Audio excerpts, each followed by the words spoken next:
I'm Becca with SewLong. We're talking today about how to secure a boat lift cover onto your boat. We already have a video about how to put the storage cover onto your boat, and so you can reference that video from our YouTube page.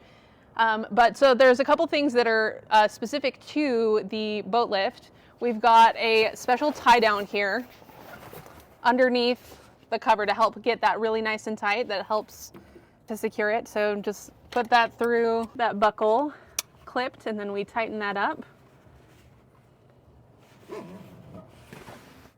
Then we drop the cover down over the swim platform.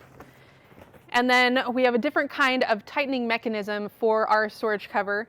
The first time you do that, especially if you only have access to your boat lift from one side, you'll have to kind of play around getting the tension just right between one side and the other side. And then once you have it set, you should be good to go.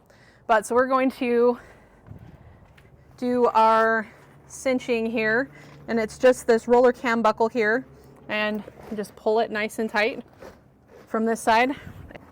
And pull that one. And then let's just one more time. All right, so when we've got it all nice and tight the way we want it, zip that pocket up, tuck the webbing inside.